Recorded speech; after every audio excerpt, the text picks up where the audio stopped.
And now we get to kick off the main card with Alex Pereira and Bruno Silva. Now, there's a couple fights on this card where it just could surprise people in the biggest of ways to be very exciting.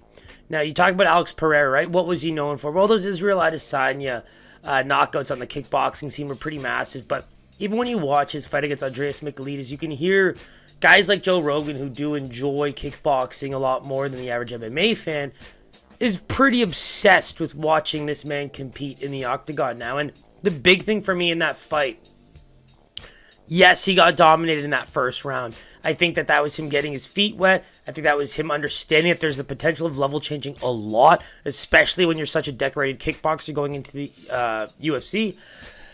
But boy, that flying knee, how pretty was that? I mean, he defended all of those takedowns, was able to get to the fence quite a bit. I found that his defense was really just trying to stay in the clinch.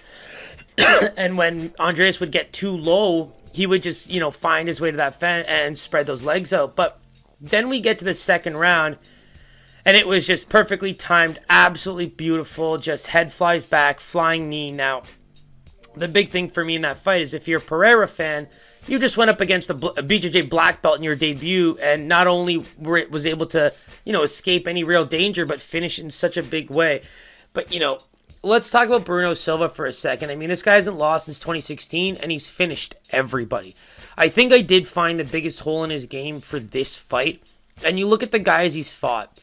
Andrew Sanchez, Wellington Turman. I mean, these are the kind of guys where when you find your openings, you find your openings. And Bruno's got crazy raw power. That is 100% given. But when I'm looking at this fight, there's like pros and cons. Comparing to Andreas Michailidis, Bruno's probably got a lot better of a striking game, and he's going to be able to bring some of that level changing as well. Not that either of these guys have gone for a takedown yet in the UFC, but this is the glaring issue for me. 32% defense in striking against some of the fighters that he's taken on is not good.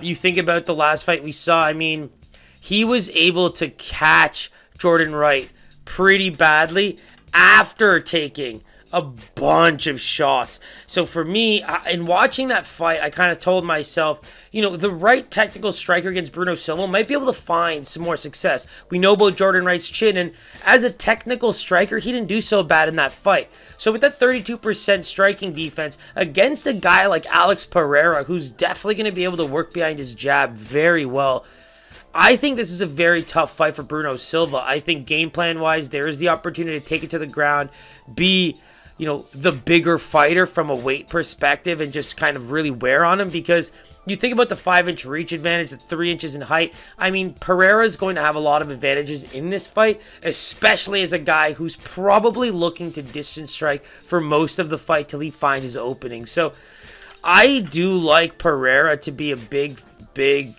surpriser in this one, because I think Bruno's going to be a favorite from Vegas. I got Bruno down here as a -120 as we guess the lines, but if you look at Pereira, man, I think this could be the fight where he really surprises. So let's take a look at what we see here. And man, did we snipe that. So opening line, we said Bruno -120. He opened at -125. And Alex Pereira, coming in as a +105 underdog, is just shooting up to about -180 across the board. And Bruno Silva's catching lines like +140, +150. So very clearly one of the fights that we're seeing that switch. So again, always remember original lines. Vegas did think Bruno Silva was going to be the favorite here. And like we just said, man, Pereira could definitely pull something off. We thought slight underdog, and boom, he switches right from that. So probably one of the more exciting fights on the card, potential fight of the night. And speaking of that, the next few are really going to hit that mark.